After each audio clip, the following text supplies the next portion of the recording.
하나님께서 범죄한 도시 예루살렘을 돌아오라고 부르시는 것이죠.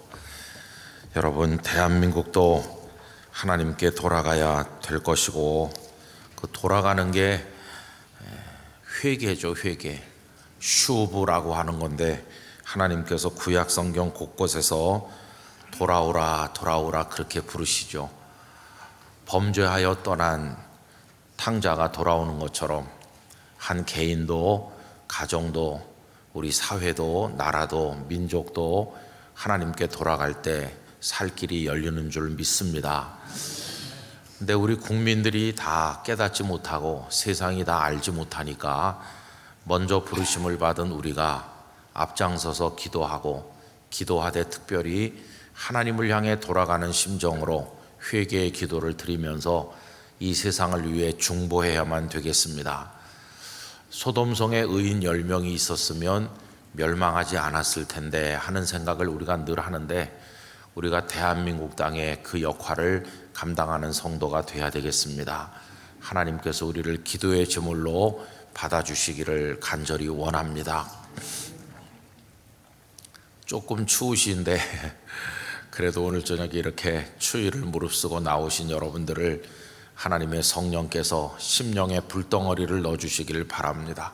그래서 오늘 오신 여러분들 하나님의 축복 가운데 예배하시고, 또 늦은 밤 추울 때 돌아가실 때 안전하게 잘 돌아가시기 바라고요. 또 가정에서 예배하는 우리 영락교회 성도들에게도 하나님의 은혜를 진심으로 기원합니다.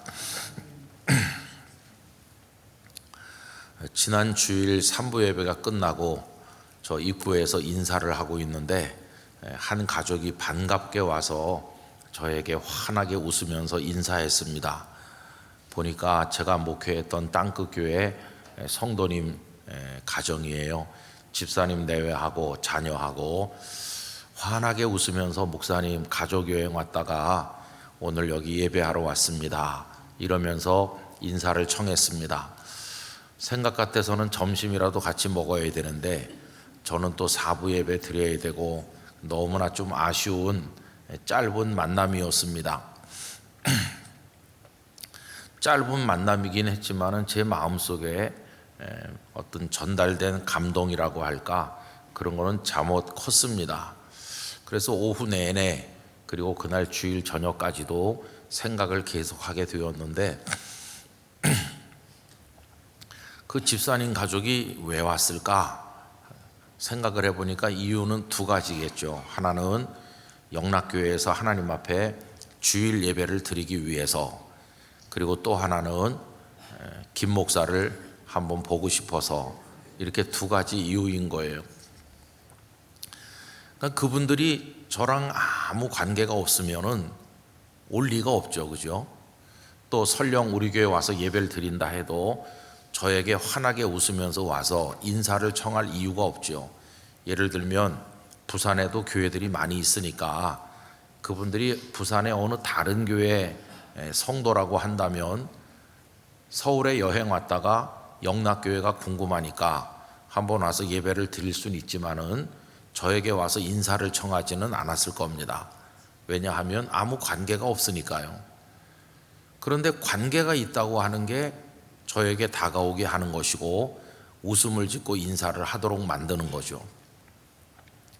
그래서 이제 그분들이 왔다 가신 다음에 지난 주일날 우리가 찬양 예배 시간에 성찬 예식이 있었어요. 그리고 박성원 목사님이 설교를 하고 저는 이제 성찬 예식을 기다리면서 설교를 듣고 앉아 있는데 자꾸만 이런 생각이 드는 거예요. 우리가 이 땅에 태어나서 몇십 년을 살다 가는 의미가 뭘까 하는 생각이 그 설교를 들으면서 계속해서 머릿속에 맴돌았습니다. 여러분, 지구촌에는 지금 엄청나게 많은 사람이 있습니다. 우리 아니더라도 사람들이 얼마나 많습니까? 뭐 잘 모르지만 한 80억 된다 그러죠. 80억이라는 숫자가 어마어마한 숫자죠. 뭐 서울 시민이 이제는 1,000만 명 이하로 내려갔지만 우리가 서울 시민을 다 알고 있습니까? 알 수가 없죠. 뭐 서울 시민은 둘째치고 여러분 영락교회 성도를 다 아세요? 영락교회 성도도 다 몰라요. 엄청난 사람들이 바글바글 살고 있어요. 근데 그 중에 우리 한 사람이 있는 겁니다. 그러면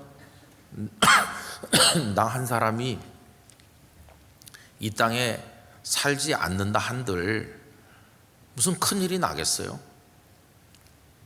세상 사람들은 우리에게 관심이 없습니다.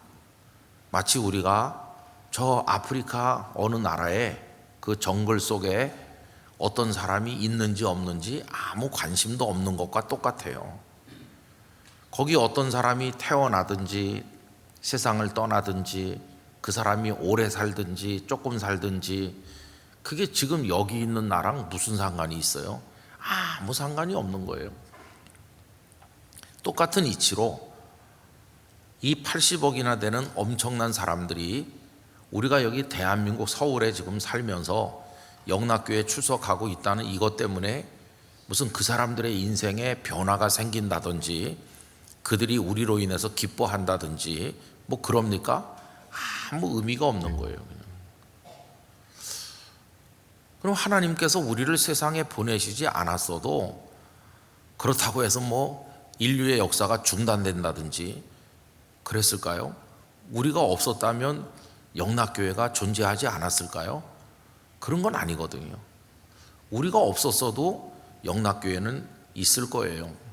우리가 없었어도 대한민국은 있을 거고. 그럼 나라는 존재가 굳이 이 세상에 있어야 되는 이유가 있다면 그게 뭐겠냐? 그런 생각이 드는 거예요. 우리가 있어야 되는 이유가 뭐 있습니까? 우리가 있어야 인류가 보존되고 우리가 있어야 뭐 대한민국이 유지되고 지탱되는 겁니까? 그런 것도 아니잖아요. 그런데 왜 하나님은 그렇게 있으나 마나하게 보여질 수도 있는 너무도 작고 가치도 없어 보이는 나를 이 땅에 보내셨을까? 그래서 몇십 년을 존재하게 하실까?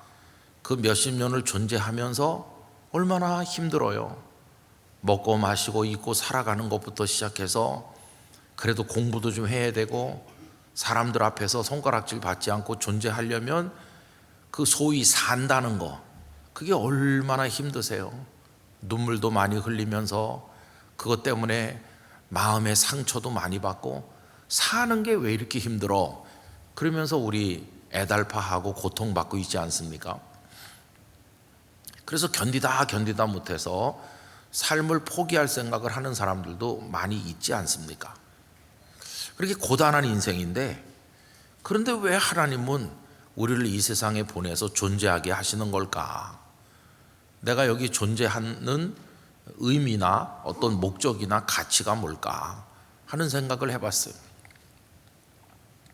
그러면서 제 마음속에 떠오른 것은 저를 찾아왔던 그 집사님 가족을 생각을 하면서 하나님 나를 이 땅에 살게 하는 거는 나 말고 어떤 다른 이들 80억 전체는 아니고 내가 인생길을 가는 동안에 오가며 만나는 소수의 몇몇 사람이긴 하겠지만은 그들의 인생에 약간의 자국이라도 찍어줄 수 있으면 약간의 흔적이라도 남길 수 있으면 그게 가치 있다고 생각하셔서 하나님은 나를 세상에 있게 하시는구나 그런 생각을 했어요. 그러면은 그 집사님 가족에게 김은성이라는 사람이 남긴 흔적은 뭘까? 여러분 그 흔적은 이런 거겠죠. 제가 거기 목사였으니까 그분들은 저를 통해서 예배 때마다 하나님의 말씀을 전달받은 그런 게 있는 것이고 또 제가 가끔 신방을 가서 위에서 기도해 드린 그게 있는 것이고 또 지난 주일엔 성만찬을 하니까 이런 생각이 들었어요.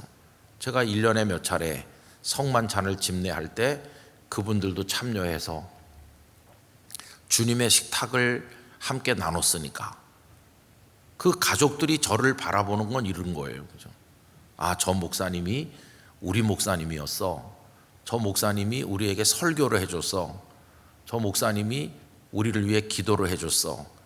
그리고 우리에게 성만찬을 집례해줬지. 그런 거겠죠, 그죠? 그러니까 그분들의 인생에 아주 조금 흔적을 남긴 거예요. 근데 그게 꼭 제가 아니라도 괜찮아요. 제가 아닌 어떤 다른 목사님이었어도 마찬가지였을 거예요. 그런데 하여튼 하나님께서는 어떤 다른 목사님이었어도 괜찮을 그 자리에다가 저를 딱 두셔서 그분들과 이렇게 잠시나마 접촉하게 하신 거예요. 그래서 그분들의 인생에 저의 흔적이 조금 남았고, 또 그분들이 환하게 인사하면서 다가올 때 제 마음에도 반가움을 느끼는 그분들이 제 인생에 남긴 흔적도 조금 있는 거예요. 그러다가 이제 하나님께서 또 헤어지게 하니까 헤어질 수도 있고, 몇 년 만에 만날 수도 있고, 영영 이 땅에서는 못 만날 수도 있고, 뭐 그런 거죠, 그죠? 근데 이제 다른 사람의 인생에 남기는 그 흔적이 어떤 사람에게는 아주 작게, 아주 미세하게 남는 경우도 있고, 어떤 사람의 인생에는 깊은 자국을 남기는 것도 있어요. 깊은 자국. 그 사람의 인생에 꽉 찍히는 자국처럼. 그렇게 깊은 자국을 남기는 관계는 어떤 것일까요? 제가 그날 저녁에 그런 생각을 많이 이렇게 하다 보니까 제 주변에 있는 사람들을 떠올리게 됐는데, 우리 집에 지금 살고 있는 그녀, 깊은 자국을 저로 인해서 그 인생에 자국이 남은 한 사람이죠. 태어나서 우리 장인 장모님하고 산 세월보다 저와 살은 세월이 더 많잖아요, 그죠? 그러니까 깊은 자국을 제 아내가 저에게도 남긴 거고, 지금도 남기고 있는 거고, 더 깊은 자국으로. 그래서 이제 부부가 몇십 년 살다가 한 사람이 먼저 하나님 앞에 가면 그 서로가 남긴 그 정이라고 할까, 그 뭐라고 할까, 하여튼 그게 너무 진하게 뚜렷하게 자국이 남아서 그 배우자가 먼저 떠나고 나면 그걸 메우지 못해 가지고 고통받는 일이 얼마나 많습니까? 다른 무엇으로도 그 메워 넣을 수가 없는 거죠, 그죠? 그리고 참 신기하다, 그런 생각이 드는 거예요. 왜냐하면 집에 가서 아내를 물끄러미 쳐다보니까 왜 우리 집에 있는 것일까? 거실에서 왔다 갔다 하고, 또 밥도 짓고, 또 뭐 이렇게 빨래도 하고 살림도 살고 하는 움직이는 걸 가만히 보면서 당연히 우리 집에 있는 거죠, 그죠? 나도 당신이 왜 여기 있어요? 이렇게 묻지도 않고, 또 제 아내도 내가 왜 여기 있지? 이렇게 생각하지도 않고 당연히 있는 거예요, 당연히. 그 정도로 이제 서로에게 깊은 자국을 남기는 거예요. 그리고 또 그렇게 깊은 자국을 남기는 관계는 누가 또 있을까요? 저희 집에 있는 자녀들, 우리 아들, 딸들. 쟤네들은 왜 저녁마다 우리 집에 오지? 옆집으로 안 가고 당연히 우리 집으로 오는 거예요. 그냥 무슨 권리가 있는 것처럼 당연히 오고, 또 어떻게 여기 오셨어요? 우리도 이렇게 묻지도 않아요. 어서 와라 이렇게 하지.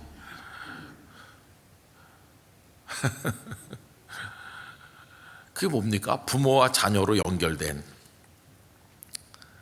그 아이들이 제 인생에 남기는 자국이 너무 진해서 생각해보면 감사하고, 하나님께서 이런 자녀를 내게 주시다니 기쁘고, 또 그 아이들에게도 제가 아버지로서 뭔가 자국을 남기는 거 아니겠어요? 그래서 아빠가 고마워 이렇게 할 때, 나도 얘네들의 인생에다 뭘 남기는구나. 돌아가신 부모님과 저 사이도 마찬가지고, 우리 성도님들 다 마찬가지예요. 그러면서 사회생활 하면서 우정을 나누는 그 자국이 좀 진하게 남는, 가족만큼 깊진 않겠지만은 평생 잊을 수 없는 흔적을 남기는 그런 소중한 중마고우도 있고, 또 뭐 이렇게 오며 가면서 가볍게 잠깐 스쳐 지나가는 그런 관계도 있는 거죠. 우리가 이 땅에 사는, 존재하는 이유는 우리가 뭐 세상을 지탱하거나 그런 건 아니지만은 바로 그런 서로의 인생에다가 아름다운 자국 하나씩을 남겨주라고 하나님 우리 이 땅에 보내셨구나 하는 생각이 들었어요. 그럼 여러분, 이렇게 서로의 인생에 남겨주는 그 자국을, 그런 흔적들을 다른 말로 표현을 바꿔서 말해보면 그게 뭘까요? 그게 관계라고 하는 거예요. 관계. 이렇게 따로따로 있으면 접촉이 안 돼요.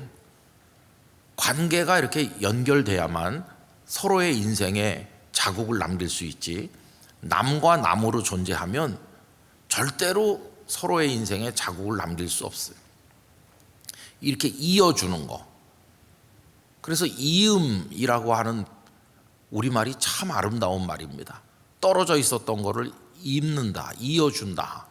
이음, 연결, 이런 거 참 이게 따뜻한 단어들이잖아요. 이거를 성경적 표현으로 한다고 그러면은 사랑이에요. 사랑. 다른 게 아니에요. 여러분, 성경이 말씀하는 우리 존재는 사랑 속에 존재하도록 되어 있습니다. 예수님께서 이 땅에 오신 목적이 뭘까? 예수님께서 이 땅에 오실 목적은 하나로 말하면 사랑하시기 위해서 오신 겁니다. 예수님이 이 땅에 탄생하신 이유, 사랑하시기 위해서 오신 거예요. 그 이유를 빼버린다면 예수님이 이 땅에 오실 이유가 없는 거예요. 많은 말씀을 가르치신 이유, 사랑을 위해서. 병든 사람을 고치신 이유, 사랑을 위해서. 죽은 자를 살려주신 이유, 사랑을 위해서.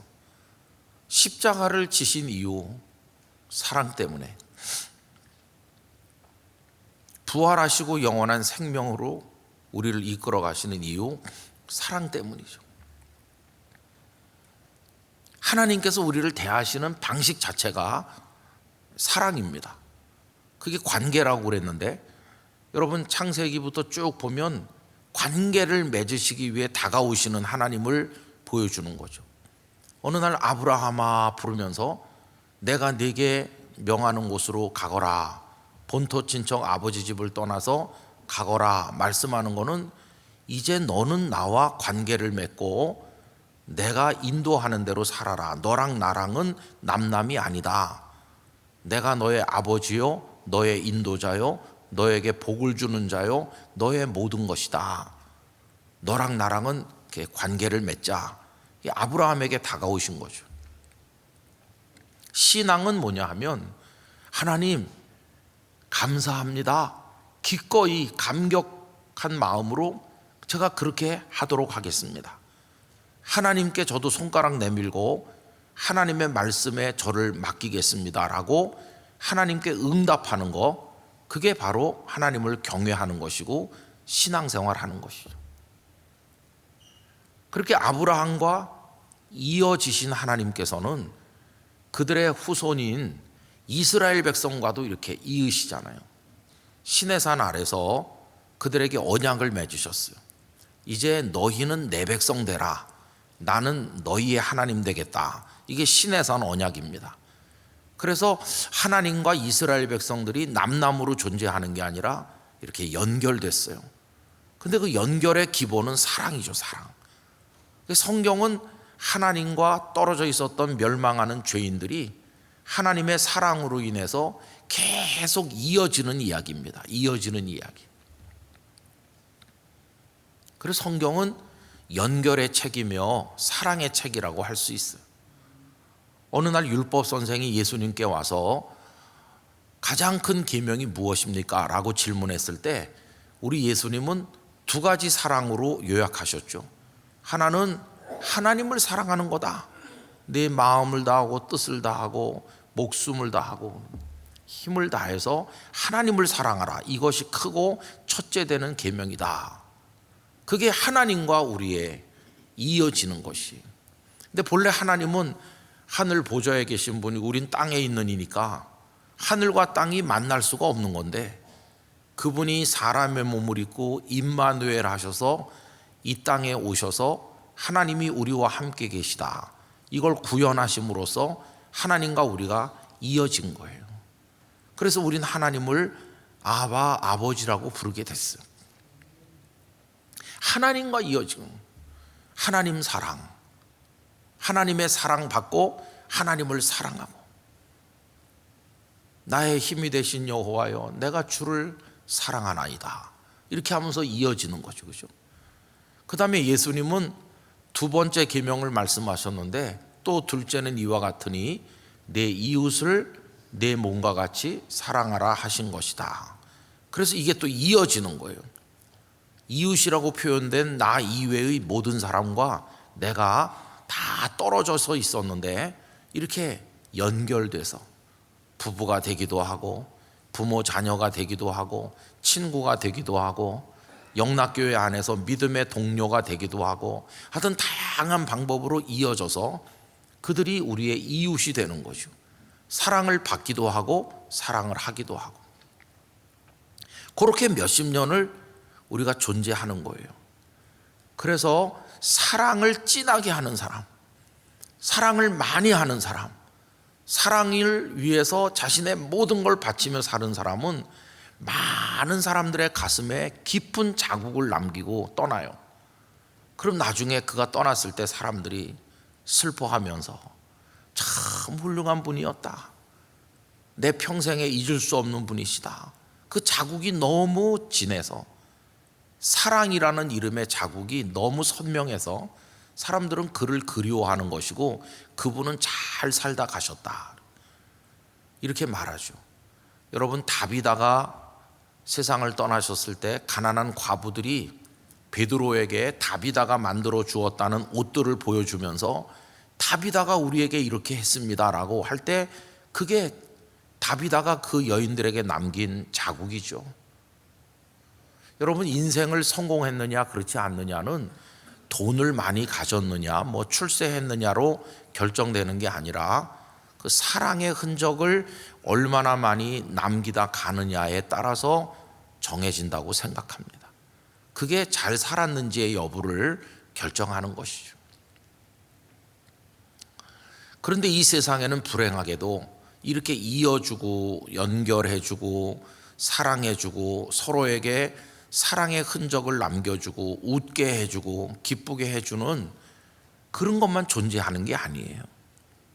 이 세상에 존재하는 어둠의 세력, 그 사탄의 세력, 그 어둠의 영들은요, 그 반대 역할을 하는 거예요. 이어지려고 하는 거를 못 이어지게 가로막고, 이어진 것을 다 토막토막 끊어내고, 그 사이에 사랑이 아니라 미움과 증오가 있게 만들고, 그래서 다 끊어내는 게 이게 사탄의 하는 짓이에요. 사탄이 역사하는 곳에는 다 끊어집니다.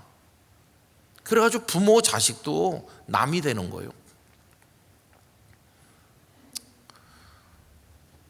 제가 최근에 어떤 요양병원 원장님, 집사님을 한번 찾아갔어요. 그래서 그분을 만나게 됐는데, 그 집사님 고마운 분이에요. 왜 그러냐 하면은 저희 부모님께서 서울에 계시다가 이제 제가 있는 부산으로 말년에 아주 연약해지셨을 때 오셨는데, 오셔가지고 조금 계시다가 어머니가 몸이 아프고 그러니까 병원에 모시고 가서 뭐 치료도 받고 진통 주사도 받고, 그래도 또 집에 와서 좀 있으면 또 아프니까, 그래서 어머니께서 저에게, 야 목사 제발 나를 좀 요양병원에 데려다 달라고, 이렇게 집에 오면 또 아프고 그러니까 내가 좀 요양병원 같은 데 가 있으면 좋겠다. 그래서 제가 극구 말렸어요. 어머니 요양병원에 가시면 이제 저랑은 영영 헤어지는 거나 마찬가지입니다. 그래도 하루라도 더 아들 옆에 살다 가셔야지, 요양병원에 가지 마세요 그래도 막 몸이 아프니까 가야 되겠다는 거예요. 그래서 이제 요양병원을 어딜 모셔야 되나 그러고 있는데, 그 집사님이 요양병원 원장님이었어요. 그래서 또 이렇게 연결을 해가지고 저희 어머니를 잘 해주셨습니다. 그날 어머니가 요양병원에 가시던 날 제 마음은 무척 무거웠어요. 어쨌든 이제 어머니를 모시다 드리고, 그때 갈 때 어머니만 가신 게 아니라 아버님도 아내가 요양병원에 간다고 하니까 따라 나섰어요. 그리고 어머니를 그 독방에다가 이렇게 모시고, 그리고 우리는 무거운 마음으로 돌아왔어요. 그런데 하룻밤 자고 나더니 아버님이 저를 불러서 야, 나 여기서 못 살겠다. 네 엄마 있는데 가야 되겠다. 그래서 아니, 아버님 멀쩡한데 왜 가시려고? 아버지라도 내 옆에 있어야지. 아니야, 나는 네 엄마 옆에 있어야 돼. 그러니까 갑자기 또 아버지도 가신다는 거예요. 안 가셔도 될 뿐이 별로 아픈 것도 없는데. 그래가지고 하도 가시겠다고 그래가지고 그 집사님한테 또 말을 하니까 어차피 온돌방이거든요. 온돌방, 침대방이 아니고. 그리고 독방이니까 뭐 옆에 같이 오셔서 같이 주무시면 되는 거니까. 그래서 독방에 살림 차리는 것 같이 그 두 분을 특별 대접을 해드렸어요. 저희 어머니가 그 병원에 간 지가 2월 달에 가셨는데 5월에 돌아가셨어요, 어머니가. 그리고 이제 아버님도 다시 집으로 오셔야 되는데 아버님도 워낙 쇠약하시니까 거기 계속 계시게 됐어요. 아버님은 어머니 가시고도 2년을 더 계셨죠. 그러니까 저희 부모님이 다 그 병원에서 하늘나라 가신 거예요. 그러니까 그 원장 집사님이 제 부모님에게 참 고마운 분들이라고 할 수 있어요. 그래서 제가 찾아갔는데 그 원장 집사님도 건강이 그렇게 좋질 않아요. 이제 연세도 70이 넘어가시고 또 아픈 데도 계시고 그래도 환자들 돌보시면서 이제 그렇게 하시는데 앉아서 좀 얘기를 하다가 참 슬픈 얘기를 많이 들었어요. 요새 그래 요양병원에 좀 어때요? 이렇게 하니까 참 인생의 모든 걸 여기서 본다는 거예요. 거기 부모님이 계시잖아요. 부모님이 계시는데 이제 병원에서 전화를 하는 거죠. 무슨 일이 있으면은 이렇게 전화를 하면은 그 가족이 전화하지 마세요 그런데요. 아니 그럼 병원이 얼마나 황당하겠어요. 자식인데도 부모가 차라리 빨리 돌아가셨으면 생각하는 거예요. 참 이게 의사로서 너무나 마음이 아프다는 거예요. 아니 이런 집안이 있나 이게 도대체. 물론 살아오다가 뭐 여러 가지 감정이 쌓였겠죠. 아무리 부모 자식이라도 악감정이 쌓이니까 그냥 원수같이 돼가지고 그렇겠지만은 이게 인생 사는 건가 생각해 보면은 참 기가 막히대요. 또 그런가 하면 이런 것도 많대요. 이 부부가 어떻게 살았는지 모르지만은 하여튼 이혼을 한 거예요. 같이 못 살아서 이혼했을 때야 뭐 참 그동안에 뭔가 많았겠죠. 온갖 싸움을 다 하다가 헤어졌겠죠. 근데 이제 그 중에 한 사람이 늙고 병들어서 거기 요양병원에 왔다는 소식을 들으면 이혼한 배우자가 나타난대요. 이혼한 배우자가 나타나서 그 원장님에게 우리는 이혼해서 법적으로 남남이지만 불쌍하잖아요. 같이 살았던 배우자인데 불쌍하니까 내가 곁에서 돌보겠습니다. 그래서 또 이혼한 부부인데도 하늘나라 갈 때까지 옆에서 돌보는 눈물겨운 그런 부부들도 있대요. 그리고 옆에서 보면서 저럴 걸 왜 이혼했지? 또 그런 생각이 든다는 거예요. 그러면서 그 집사님이 목사님 여기서 병원장 하다 보면요 참 세상에 5만 가지 사연을 다 만납니다. 그런 얘기를 하시더라고요. 근데 그 얘기 듣고 앉아 있으니까 아니 부모와 자식이 그게 얼마나 서로에게 진한 사랑의 자국을 남긴 사이인데 마귀가 역사하면요 다 끊어지는 거예요. 형제 자매도 원수가 되고 부모도 원수가 되고 자식 간에 얼마나 비극입니까? 하나님은 어떻게 해서든지 이어주려고 하는데 하나님은 어떻게 해서든지 사랑의 자국을 남기려고 하는데 근데 마귀는 그걸 다 끊어내는 거예요. 끊어내. 여러분 우리가 성령의 사람이 돼야 되는 이유는 성령님의 하시는 가장 큰 은사 중에 최고가 사랑의 은사 아니에요. 성령님의 사람은 사랑으로 이어지는 삶을 살게 되는 거예요. 그래서 우리는 성령의 사람이 돼야 되는 것입니다. 성령은 우리를 하나 되게 하셔요. 오늘 설교 제목이 성령님의 세상은 하나 되는 거다. 그 가정 안에 하나님의 영이 역사하시면 가족들이 하나로 연결되는 거예요. 행복한 가정이 되는 겁니다. 우리 영락교회 성도들의 가정이 그렇게 되시기를 축복합니다. 성령 안에서 다 연결돼요. 영락교회 안에 하나님의 영이 충만하면 성도와 성도들이 100가지 차이에도 불구하고 다 연결돼서 서로 사랑하고 행복한 신앙생활을 할 수 있게 되는 거예요. 성령님은 연결해 주니까. 여러분, 이 사도행전 11장을 우리가 지난번에도 생각했는데 성령께서 지금 연결시켜 주는 겁니다. 누구와 누구를 연결했습니까? 베드로라고 하는 한 유대인 남자와 고넬료라고 하는 한 이방인 남자를 성령께서 이렇게 이어주시잖아요. 베드로가 기도할 때 보자기 같은 게 내려오면서 이거 잡아먹어라 하면서 그랬더니 내가 정하지 않은 건 먹지 않는다. 내가 깨끗하게 한 것을 내가 부정하다고 하지 말아라.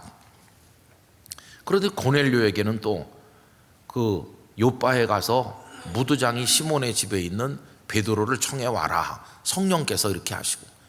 그래서 이 베드로가 그 환상을 보고 참 이상하다 생각하는데 고넬료가 보낸 사람들이 딱 도착을 하고 그래서 성령께서 이어주신 거예요.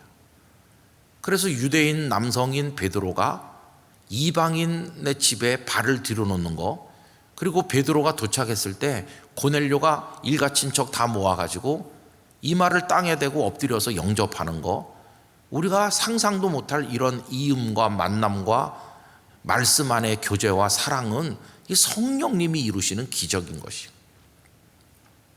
그래서 고넬료의 가정에도 성령의 임재가 있었어요. 베드로가 깜짝 놀랐어요.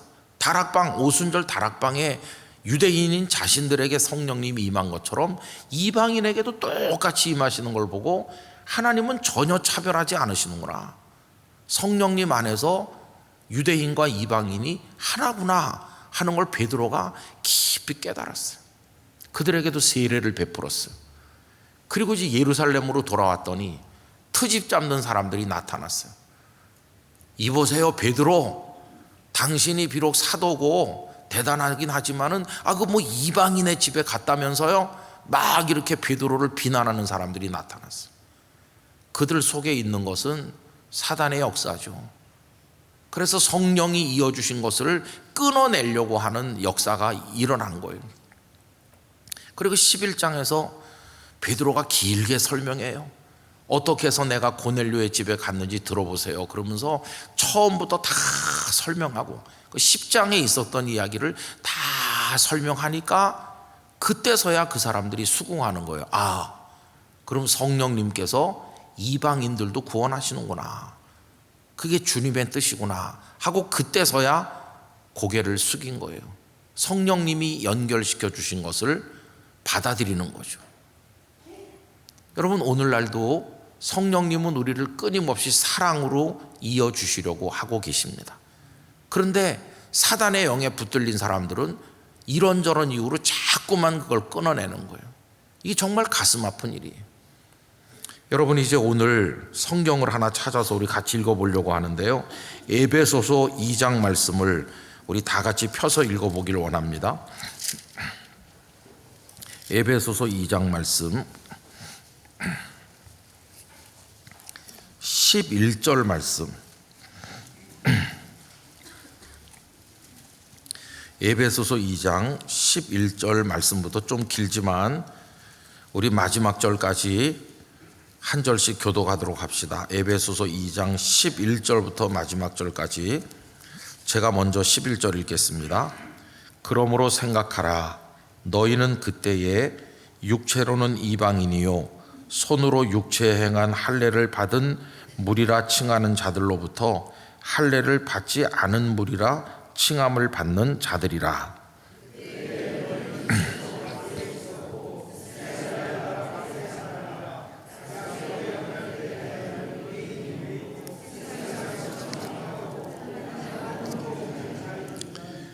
이제는 전에 멀리 있던 너희가 그리스도 예수 안에서 그리스도의 피로 가까워졌느니라.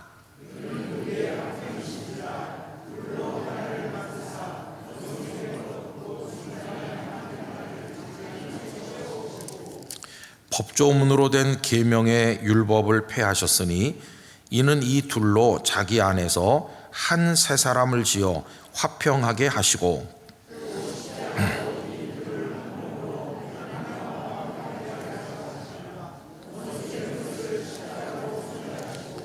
또 오셔서 먼 데 있는 너희에게 평안을 전하시고 가까운 데 있는 자들에게 평안을 전하셨으니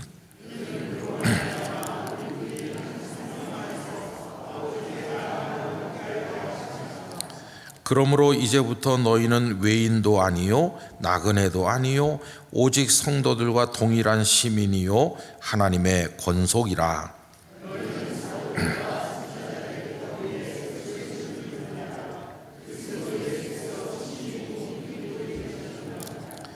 그의 안에서 건물마다 서로 연결하여 주 안에서 성전이 되어가고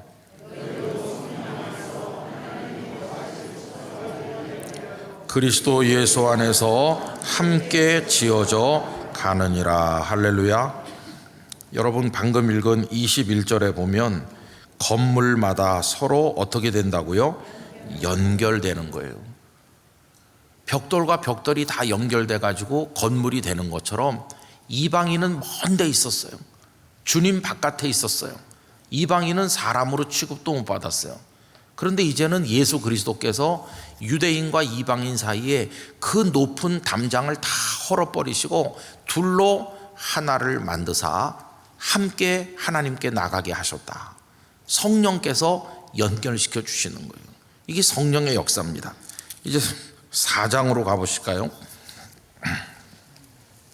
4장 1절부터 6절까지 우리 한 절씩 교독합니다. 4장. 그러므로 주 안에서 갇힌 내가 너희를 권하노니 너희가 부르심을 받은 일에 합당하게 행하여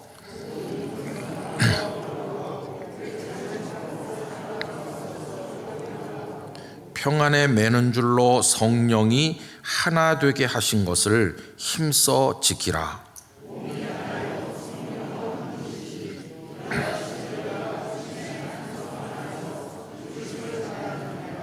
주도 한 분이시요 믿음도 하나요 세례도 하나요 하나님도 한 분이시니 곧 만유의 아버지시라. 만유 위에 계시고 만유를 통일하시고 만유 가운데 계시도다. 아멘. 성령님은 하나 되게 하시는 분이니까 성령의 하나 되게 하신 것을 힘써 지켜라 이렇게 하시면서 모든 게 하나인데 궁극적으로 하나님도 한 분 하나님이시다. 그래서 여러분 이 이방인과 유대인 사이에 벌어졌던 그 간격을 성령님께서 베드로와 고넬료를 이어주시고 유대인 기독교인들과 이방인들이 연결되게 하셔서 하나가 되니까 안디옥 교회가 탄생한 것이에요. 안디옥 교회는 바나바라든지 사울 같은 유대인 지도자들이 있었고 거기는 이방인의 동네잖아요. 근데 다 한 예배당 안에서 함께 하나님 앞에 예배하는 거예요. 그들은 하나가 됐어요. 이방인이라고 천대하거나 유대인이라고 우쭐하지 않고 다 같이 한 목소리로 찬양하고 함께 예배하고 함께 기도하고 함께 기뻐했어요. 그러다가 이제 바울과 바나바를 안디옥 교회가 선교사로 파송하잖아요. 저는 이런 생각을 해봅니다. 선교사를 파송하는데 왜 하나님은 예루살렘 교회를 사용하지 않으시고 이방인과 유대인이 뒤섞여 있는 안디옥 교회를 사용하셔서 최초의 선교사라고 하는 바울과 바나바를 파송하게 하셨을까? 여러분 선교가 뭡니까? 이방으로 나가는 거예요. 이방의 땅에. 이방의 땅에 나가려면 이방인에 대해서 편견을 가지고 우리와 다르다 이렇게 끊어내는 마음을 가진 사람들은 이방인의 땅으로 갈 수가 없어요. 그런데 안디옥 교회는 유대인들과 이방인들이 한 덩어리가 된 것이에요. 성령 안에서. 그러니 그런 너희들이 선교에 제일 먼저 나서야 되는 거다. 그게 하나님의 뜻이라고 생각합니다.